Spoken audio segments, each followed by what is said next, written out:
Assalamualaikum warahmatullahi wabarakatuh. Perkenalkan, saya Putri Mepita Ristin, NIM 19005083. Di sini saya akan menjelaskan tentang merancang pesan tertulis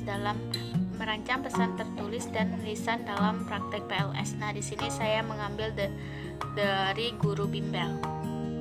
Nah, materi yang pertama yaitu merancang pesan tertulis dalam praktek PLS, yaitu guru bimbel. Pada materi sebelumnya saya sudah menjelaskan, yaitu saya mengambil komunikator di bidang bimbel, yaitu seorang guru bimbel sekaligus penyelenggara bimbel di Arumi Education. Yang pertama, Bapak Asep Fahmi, yang akrab dengan Bapak Asep. Nah, di sini dalam merancang pesan komunikasi persuasi yang disampaikan Bapak Asep ini memiliki dua jenis pesan, yaitu pesan yang maknanya mengajar dan pesan yang maknanya mengajak memahami. Yang pertama yaitu pesan yang maknanya mengajak. Dalam hal ini seorang Bapak Asep mengajarkan berbagai hal yang belum diketahui oleh peserta didik atau warga belajarnya, yang mana hal ini merupakan pesan yang tertulis disampaikan oleh Bapak Asep terhadap peserta didik. Contohnya dalam mengajarkan materi deret. Yang kedua yaitu pesan yang maknanya mengajak memahami. Guru bimbel Arumi Education ini selalu berusaha untuk mengajarkan hal-hal yang terbaik untuk peserta didiknya tanpa adanya paksaan dari seorang pendidik. Guru bimbel Arumi Education ini selalu memberikan materi-materi yang dapat dikatakan sulit, akan tetapi Bapak Asep ini selalu menjelaskan kepada peserta didik agar peserta didik dapat memahaminya, karena ia selalu menjelaskan dengan perlahan dan mengajak peserta didik sebagai temannya agar tidak canggung dan kaku dalam proses belajar mengajar.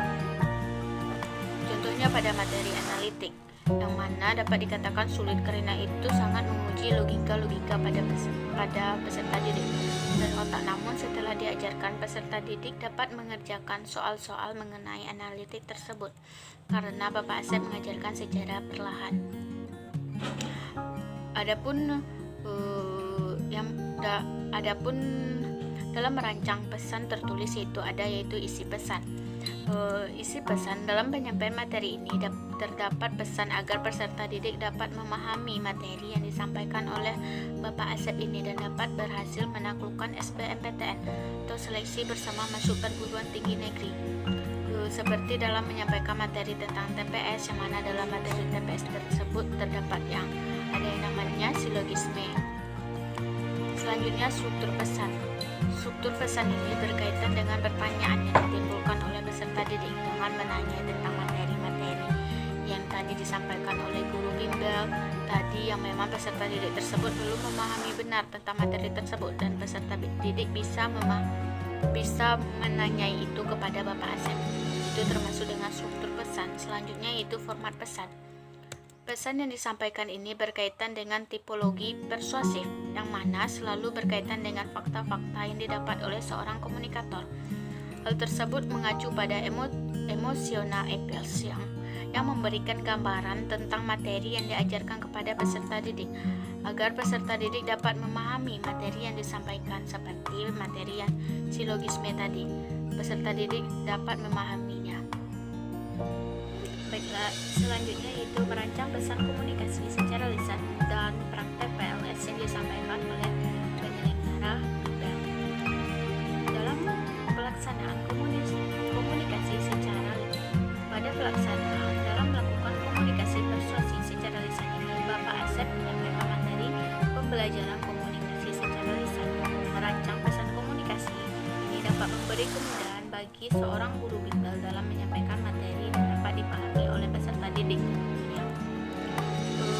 Adapun tahap dalam penyusunan, yang pertama yaitu perencanaan, kedua pengorganisasian, yang ketiga yaitu revisi. Perencanaan adalah dalam hal ini seorang komunikator atau seorang pengajar bimbel melakukan suatu perencanaan, seperti menyusun materi pembelajaran, seperti apa yang digunakan, tujuan dari bimbel tersebut, dan bagaimana peserta didik agar dapat memahami materi yang akan disampaikan oleh pengajar bimbel tersebut atau Bapak Asep tadi. Yang kedua yaitu pengorganisasian.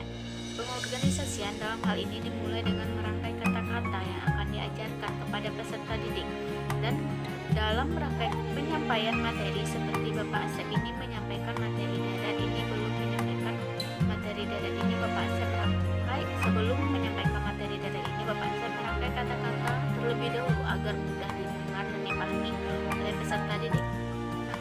yaitu revisi, terletak pada proses penelaahan kembali terhadap substansi dan struktur pesan yang telah direncanakan agar menjadi lebih efektif. Perencanaan pesan itu meliputi yang pertama, penetapan tujuan. Tujuan komunikasi dalam suatu organisasi atau guru bimbel ini yaitu yang pertama, memberi informasi. Seorang pengajar bimbel memberikan informasi yang penting terkait dengan materi yang disampaikan dan terkait dengan informasi penting. Yang kedua yaitu melakukan persuasi. Dalam hal ini, seorang pengajar bimbel selalu membujuk peserta didik untuk mau dan masuk dalam perguruan tinggi favorit melalui jalur SNMPTN. Yang ketiga itu melakukan kolaborasi. Yang kedua yaitu cara menguji tujuan.